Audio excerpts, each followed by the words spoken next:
Fala, galera. Rossi pega pênalti. Flamengo vence Palmeiras e encosta na liderança do Brasileirão. Arrascaeta batendo outra penalidade e Ayrton Lucas fizeram os gols no triunfo rubro-negro que esquenta na briga pelo topo do Campeonato Brasileiro. Vamos acompanhar aí a análise da turma do Jogo Aberto sobre este jogo.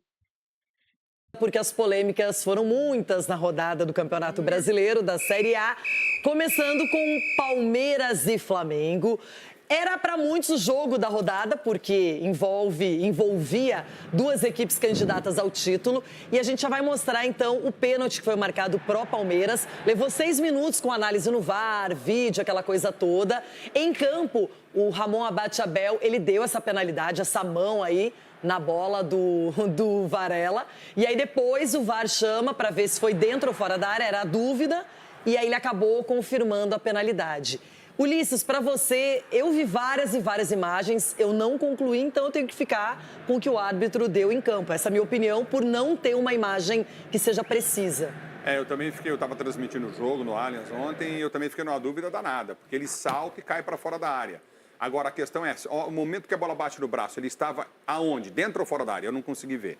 Nenhuma imagem, nada, não consegui ver, sério mesmo. E eles apresentaram alguns ângulos. Não, vários ângulos. Depois eu peguei, fui ver depois do jogo para tentar chegar a uma definição, conclusão. E não consegui, cara, não consegui ver. Mas vou pelo árbitro dentro do campo de jogo, deu pênalti marcado e pronto. Edu e Cicinho e Ronaldo, vocês já deram opinião, mas para quem não acompanhou, Edu... Renata, como a gente falou, né, não tem uma imagem conclusiva, né? Então a gente vai pelo árbitro ali do campo. Então ele marcou o pênalti, eu acho que bem marcado. Como você acabou de falar, é questão se estava dentro ou fora da área. Então vai com a decisão do árbitro, pênalti. Cicinho. Eu continuo, pênalti quando no L não entra. E deixa eu só tirar uma dúvida com o Chico. De novo, geralmente o goleiro você. pega a bola, ele com o pé ele vai para fora da linha e com a mão ele tá dentro da área. Para fora da área. Aí Sim. tá dentro da área, não tá? A bola. Se o pé dele tá em cima da... Não, mas o ponto de contato da bola tá fora ou tá dentro da área? Não, o goleiro com o pé para fora da área e a bola para dentro. Fora da área, bola dentro. Bola dentro. Então, se o pé tá em cima da linha e o braço tá aqui na frente, o braço tava para fora. Não importa o pé, o ponto de contato da mão tem que ser analisado. Não é o pé do jogador, é o ponto de contato porque tá todo mundo falando, o pé tá em cima da linha. Só que a bola pegou aqui no braço, então o braço tá fora. Porque ele tá reto. Agora, mas se eu tô aqui, eu não tô na reta do pé. Então o braço tá pra fora. Não daria pênalti. E eu vou falar uma coisa pra você. Se você prestar atenção nos jogos, eu que vou muito em estádio, o goleiro normalmente ele pega a bola, vai no limite da grande área pra repor essa bola. Ele já pega a bola aqui, ele tá pra fora. Se a arbitragem tomar, vai marcar falta toda hora, porque ele põe a bola pra fora da linha da área. É que isso não é lance de VAR, entendeu? né? Sim, Então, sim, mas se o árbitro ficar atento, ou não é o auxiliar, é o bandeira que tem que ver isso. É o bandeira. Entendeu? Mas, Renata, muitas vezes eu vi, mas de sair o braço inteiro, quase dentro da meia-lua da grande área, no meio da meia-lua. Às vezes, teria que ser analisado, porque se ele tá com o pé aqui e o braço aqui, a bola pega aqui, o pé tá em cima da linha, não, se o braço tá fora da área, é fora da área. Mas então, é só a gente calcular pelo braço. Eu não sei qual é a confusão dele. 6 do 6 liquida do meio do ano Shopee. O pé tá na reta da linha e o braço tá aqui. Não, mas, gente, pênalti é dentro da área. O pé não é o braço, o pé foi dentro da área a infração ou fora? É isso que não dá para ter confusão. Alguém aqui, Ulisses Sgarbi, você. Esse lance, o problema desse lance é única e exclusivamente o fato de não ter uma câmera, o VAR com uma tecnologia gigantesca, não ter uma câmera que consiga mostrar ao certo. Mas foi pênalti, foi falta. só uma de cima. Então, mas tem que ter, né, Chico? A CBF fatura quanto por ano? É difícil, nenhuma. Tinha que ter uma câmera dessa, uma câmera que mostrasse isso, tinha que ter. Mas é que normalmente quando você tem 4, 5 ângulos, você já tem uma definição. E nesse caso, eu não consegui definir. No meu ponto de vista, pênalti, foi bem marcado. Eu só queria pedir desculpas póstumas ao saudoso Paulo Roberto Martins, porque certa feita, ele nesta cadeira aqui disse: o Brasil vai estragar o VAR. E eu discordei de você, Paulo. Onde você estiver, a gente aprendia muito com você. Você tinha toda a razão. O Brasil estragou o VAR. Assino embaixo. Marco Aurélio Cunha, você daria esse pênalti, sim ou não? Muito difícil de ter certeza, né? E eu acho que como o pênalti é uma penalidade máxima e a dificuldade de conclusão, eu daria fora da área no limite da linha, porque a minha impressão é que a hora que ele salta, os pés já estão fora da área e o braço também está fora da área. Então, foi falta, foi mão, óbvio, mas eu, pela gravidade do pênalti, dúvida pro réu. Então, daria falta no limite da área. E você, Everton Guimarães, marcaria essa penalidade para o Palmeiras? Renato, eu marcaria para o Palmeiras, porque quando ele salta, e antes de, pelo menos pelo que a imagem mostra, antes dele ultrapassar, o braço dele não fica totalmente à frente, ele gira o corpo, indicando o braço mais para dentro da área do que propriamente para fora. Então, para mim, fico com a marcação do árbitro. Para mim, pênalti. Finalizando, Chico, pênalti ou não? Só um detalhe sobre esse lance. Gente, o VAR no Brasil está sendo reinventado, né? Eles estão rasgando o protocolo o tempo inteiro. O árbitro marcou no campo. O VAR, qual é a atribuição do VAR? Deixa eu analisar se tem uma imagem que conclua que foi fora da área. Não há uma imagem conclusiva. Confirma o pênalti. 6 minutos para que ele vá olhar todos os ângulos que o VAR também está olhando. Quem tava e que no a VAR? gente não tem certeza. Wagner Hellway. O Wagner Hellway que é E sempre Braulio da Silva Machado era assistente. É que ele tá punido, Sempre. mas tem que ganhar a taxa, né? Aí bota lá ele escondidinho como assistente de VAR, é isso que acontece. Gente, era simples. Ele marcou no campo, não tem definição se foi dentro ou fora, respeite essa decisão de campo. Acabou. Sabe o que eu tenho a sensação, não só nesse lance, que quando o VAR ele tá dando uma segunda oportunidade, independentemente de qualquer coisa, pro árbitro ver o lance. Não é a questão de se ele concorda ou discorda. É tipo, vai lá, dá uma olhadinha só pra não ter erro. E aí parece que piora tudo. Enfim, não é esse lance em vários, não é? Porque estão exigindo Agora, dele ir, tá, Renato? o Palmeiras pede um pênalti no Vitor Roque. E eu quero saber do Alexandro, que na minha opinião fez uma partida muito boa. Eu começo com vocês, Garbi. Não, pelo amor de Deus, foi nada. Não tinha nem que ter reclamado, Vitor Roque. Vitor Roque tá bem, só que tá simulando os pênaltis também, que eu vou te falar, viu? Isso daí foi nada. Contato de jogo ali, o Alexandro voou. Pra mim foi o melhor em campo. Eu tô com o Sgarbi porque contato não necessariamente significa contato faltoso, Sim, claro. não é? E aí, Marco Aurélio Cunha? Não foi nada. Subiu absoluto na bola, nada. Alguém considera que foi pênalti aqui? Não, porque acho que todo mundo concorda que não gerou impacto. Agora, uma manchete aí, né? Se chamou no outro, tinha que chamar nesse. Calma aí, Chico. Meu Deus Se do céu. chamou no outro, tinha que chamar nesse. Totalmente diferente, Chico. Não, é a questão do Totalmente. impacto. Claro que é. É o critério. Pra você é? É o critério. O os árbitro lances não são marcou no diferentes, campo esse cara. lance. Se Ele não fosse um marcou no tricolor campo, lá, esse você lance. tira Ele o não lance. marcou o pênalti que foi marcado também no campo. Mas aí o VAR chamou. Tá, Por que mas que o VAR chamou pênalti naquele lance? são lances E não totalmente chamou nesse? diferentes. São lances totalmente diferentes. Eu não totalmente acho que... diferentes. Não, eles Eu são acho. diferentes, mas tem a questão do Mas o contato e do contato, impacto. Everton, você marcaria essa penalidade no Vitor Roque do Alexandro? Então, Renata, se fez carinho na barriga do Arrascaeta e o árbitro fez carinho nas costas do Vitor Roque, pênalti. Pelo critério do árbitro, seriam 2 pênaltis. No meu critério, nenhum dos 2 foi.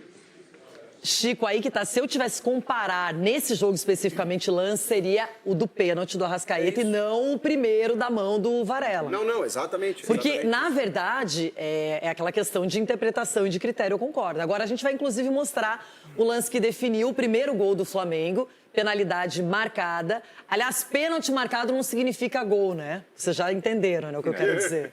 Mas esse aí foi marcado pela arbitragem. Murilo, no Arrascaeta, ele vai no VAR, não demora muito para fazer essa segunda análise, volta e confirma a penalidade e o Arrascaeta não desperdiça. Aliás, bate com muita categoria, é o artilheiro do Campeonato Brasileiro. E aí, Ulisses? Para mim não foi pênalti, como também não foi no Vitor.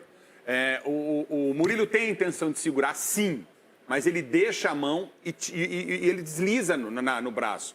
E quando você pega um cara pelo abdômen e puxa, ele cai para trás, ele não cai para frente. Você está fazendo o efeito Você está muito contrário. academia, entendeu? abdômen. Não, e quando você puxa, quando você luta.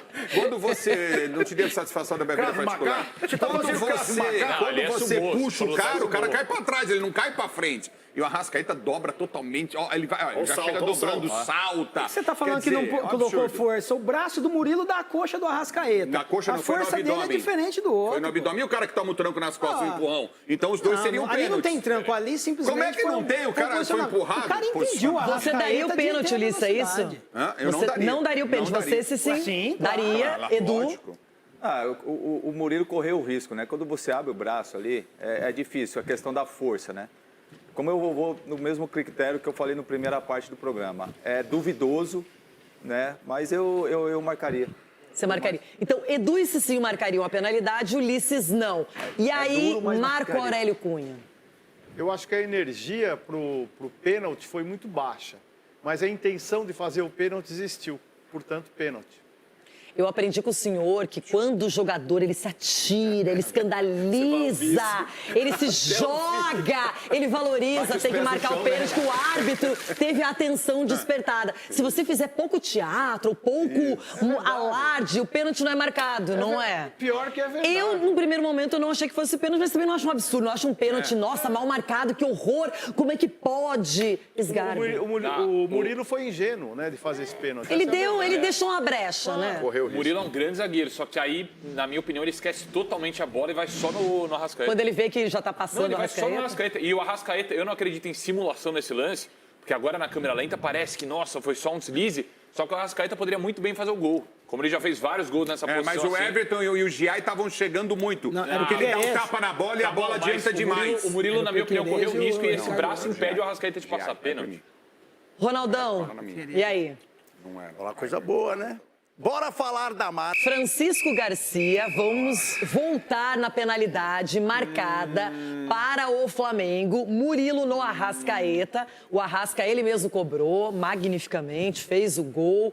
E fica essa questão, para você que analisa de perto a arbitragem, pênalti ou não? É um lance bem discutível mesmo, tanto que a gente teve opiniões diversas aqui. O Marco fala em intenção de fazer o pênalti. Realmente acho que o Murilo corre um risco, ele faz um movimento de tentar bloquear o Arrasca. Mas como essa mão do Murilo, ela desliza no Arrascaeta, eu não vejo o chamado impacto, que é o necessário, energia, como cita o Marco aqui, que é o necessário para marcar o pênalti. E eu vou no critério do árbitro, né? Ele não marcou o pênalti do Alexandro no Vitor Roque, como ele não marcou essa falta também. Ele tem que ser chamado pelo VAR. Por isso a minha discussão. Se o VAR chamou para esse lance, que ele interpretou que tenha gerado um impacto, que a gente, assim, muitas pessoas entendem como não, porque ele não chama naquele outro lance também. Então, essa falta de critério, ela ficou escancarada nessa rodada. E eu não marcaria, mas eu também acho que há um elemento ali para você marcar. A minha questão é... A Pracu é tradição no combate das dores, nariz... Para ver o VAR lá, rapidinho. No É que nesse do Vitor Roque, acho que a opinião majoritária foi de não pênalti, não é? É um lance que você olha, apesar da interpretação, você olha e diz... Não marcaria. Você vê que o contato é diferente, não é? Não, até eu ouvi um árbitro dizendo assim que ele só marcou referência, né? Fez a posição de... Não sei se é isso, acho que não foi pênalti mesmo, mas esse aí eu tenho dúvidas. Renata, só um detalhe, doutor, até para ajudar. Do Murilo dá para saber a intensidade do puxão dele e do Vitor Roque não dá. Desculpa. Se houve um empurrão novo. O Murilo sim. Não, o do Murilo é mais duvidoso. Então, acho que esse que é o problema. Mas o cara vai subir, ele toma um taco nas costas, no antebraço nas costas, um empurrão, cara. Eu posso desloca o cara. 15 segundos. Não vai dar tempo, mas depois 15 segundos. Voltamos. Pode finalizar o seu raciocínio sobre polêmicas, pênaltis e não pênaltis. Renata, eu não sei se nós temos a imagem, mas o Everton saiu numa bola que ele deu uma joelhada nas costas do atacante do Flamengo. Léo Ortiz, na verdade. O Léo Ortiz. Se isso é impacto, é pênalti. Esse aí, ó. O Ronaldo saía assim de vez em quando. O Ronaldo falou que isso aí não é pênalti aqui. O Ronaldo saia com a sola. O Fábio Costa fazia isso. E Edu, Cici e Renata foram na linha. Aqui, ó, e entra com o joelho nas costas do adversário. Isso é impacto. A bola tá dominada, tal. Para mim, esse lance é de alto risco e poderia também ser colocado... Esperou o contato. Não, possível risco é quando você mostra a sola. Aqui é a proteção do goleiro. O goleiro vai subir no alto, ele vai rodar para cair de costas. Não, o joelho é proteção. O joelho, ele sai... Mas tem que sair assim. Nós sempre aprendemos que... Quando o Cabeção me treinava no gol lá em Oswaldo Cruz, era joelho recolhido, meu amigo. O Cabeção era se atingiu o adversário da forma... O Ronaldo dava a famosa lambida. O Ronaldo falou que isso aí não é pênalti. O Ronaldo, nós deixamos até a incumbência para ele. É falta do goleiro isso aí. Que o goleiro está desprotegido com a bola na mão. Calma, aí também calma. Agora, Chico Garcia, você não falou nada sobre esse lance, O Alício Pena Júnior marcou um pênalti desse num Grenal, mas o goleiro Renan... Pra quem? Ele saiu pro Grêmio. Mas o goleiro Renan, ele saiu com a perna esticada na coxa do Rodrigo Mendes. É que é diferente, né? O Ronaldo explicou Renan aqui... goleiro que me deu uma Libertadores. Eu vou lembrar vocês também que o goleiro Moacir da Portuguesa, ele não se protegeu e perdeu um rim com um choque que ele teve com o zagueiro. Mas aí é legal. Mas eu fiquei então aí a proteção do goleiro. Eu fiquei com a explicação técnica do Ronaldo, porque para você saltar, do jeito que o goleiro salta, não tem como você saltar, né, que nem um peão, assim, né, de xadrez reto. Você ergue a perna até pro equilíbrio. E depois há o contato. Eu não vejo um movimento adicional do Everton. Se quiser recolher o joelho, recolhe a hora que ele já pega. Não dá pra recolher o jogo. O goleiro vai pular assim, ele corre risco de machucar quando cai. O zagueiro nem subiu, queria bater nele lá, ia machucar ele. Normal, movimento normal, ele não levanta o joelho depois, ele já tá com o joelho levantado. Ele já sobe com o joelho levantado. Na verdade, quando a bola vem fazendo a trajetória, dá pra ver que ele já está mesmo com esse joelho. Mas eu não sei, aí a maldade, aquela coisa, eu já não sei, né, Ronaldão? Mas eu não acho que ele tenha feito isso de propósito pra machucar ou pra atingir. Acho que ele foi fazendo um movimento de subida mesmo pra fazer a defesa. E os maiores goleiros do Brasil. Eu subi assim também, vou falar, mas agora eu vou falar. Eu subi assim mesmo e falava, não vem que na próxima vai ser pior, hein? Aqui não, hein? Se tivesse VAR, você não teria essa atitude. 13 vezes na minha carreira, inocente, sempre fui. 13 vezes? Só. Não, é mentira isso. Gente, 13 vezes, Eu não tinha VAR na época. Foi injustamente. Se tivesse VAR, ia ser 100. Umas 10 foi injusto. Foi. No mínimo 10, 12. Agora, Everton Guimarães, Ronaldo, na sua expertise, na sua experiência como goleiro, diz que não foi nada. O Marco Aurélio Cunha tem dúvidas. E você? Para mim, absolutamente nada, Renato. O goleiro subiu, houve um encontro ali, não foi maldade do Everton, nada, não foi pênalti. E ponto final, viu, Marco? Não força a barra não, Marco. Agora vamos falar do jogo, né? Porque antes os palpites eram muito pró-Palmeiras pela fase do Verdão. O Palmeiras até perdeu para o Bahia, mas nem fez cócegas aquele resultado, não abalou a confiança do time. Os resultados também continuaram aparecendo. Só que o Flamengo sabia que a chance era enorme, porque se ele perde esse jogo, a distância do Palmeiras à liderança, ela aumenta. E o Flamengo, ele se coloca de novo nessa briga com um ponto apenas entre uma equipe e outra. Edu, ok, o Palmeiras é líder, vai continuar com uma boa campanha provavelmente, mas não é legal perder em casa outra vez. Só um detalhe para você, hein? A última vitória do Palmeiras sobre o Flamengo no Brasileiro foi em 2017. Eu tava lá. Você estava jogando, inclusive. E deixa eu te falar, é claro, você perder para um Flamengo é muito difícil, né? Principalmente dentro de casa. Eu vejo assim, o Palmeiras, o jogo foi, sabe aquele jogo no meio de campo, poucas chances de gol, Renato? Mas você vê as duas equipes muito bem treinadas. Você vê os jogadores tecnicamente com muita qualidade, sabe? Você vê assim, o trato na bola, sabe? Os tapas que eles davam de lançamento e posicionamento também dos jogadores. Então foi um jogo de poucas chances. E a chance que o Palmeiras teve, que é uma bola parada com o Piquerez, não fez, né, o Palmeiras acabou levando. E aí, quando você acaba levando, aí o João abriu o time, tirou o Gomes, né, colocou o Veiga. Então, você não vai falar da falta do Abel? O Abel não fez falta aí? Claro que fez falta. Ah, bom. Um treinador como o Abel na beira do campo faz totalmente diferente. Mas só que ele foi suspenso, né? Então, o Abel pagou churrasco pro pessoal, porque toda vez que ele falou que é expulso, ele tem que pagar churrasco pra todo mundo lá. Ele dizia que não vendia convida o Ulisses que não vai sobrar caro. Ele dizia que vendia um carro. Tinha churrasco para todo o pessoal do clube ali. Mas uma derrota dolorida. Mas mesmo se o Palmeiras tivesse vencido, Renato, também o campeonato não ia acabar. Por mais de 7 pontos de diferença, mas não venceu, a gente viu que o campeonato não acaba aí. Chora agora, um resultado que a gente não esperava, mas faz parte. A seguir gente trabalhando. fale por você, né? Fale por você. Fale por você. A gente nós palpitamos Flamengo, né? Fale por você. Mas o líder Sabe a impressão que eu tenho? Mas o seu palpite é de torcedor. Jogos entre... Não, e o seu, você não fala o time que você torce, eu falo aqui, Corinthians. Mas os jogos entre Palmeiras e Flamengo... E eu não nego. Mas os jogos entre Palmeiras e pra que Flamengo... inimigo na vida? Eu tenho a impressão de que os dois times se respeitam muito. Flamengo e Palmeiras. Sempre o jogo é muito truncado. Tipo, assim. um tem medo de perder pro outro e sair abalado demais dessa história. Exatamente. Já o Mirassol não respeita o São Paulo. É a segunda vez que ganha o Morumbi. Só a dele. Não ganhou do Corinthians, não empatou com o meu Inter no Mirassol. Também de colocar em pauta a questão do Palmeiras. Perdemos lá, né? Perder em casa O Palmeiras, quando ele é muito provado, ele dá uma pipocadinha. Por quê? Do Flamengo, que é o concorrente direto, perdeu. Qual o grande jogo que o Palmeiras ganhou esse ano? Não ser roubado pelo campeonato não é contra o Flamengo, não, sim, senhor. É mas contra ok, Botafogo empatou em casa. O campeonato Bahia, é de 20 times. que são os times com melhor elenco. 3 pontos do Flamengo, o Palmeiras só ganhou do Bahia, do ganhou do Inter em Porto Alegre, quando todo mundo dizia que o Inter era o bicho. Mas o São Paulo dá pra basear por esse ano? O São Paulo na Copa é um time do Brasil.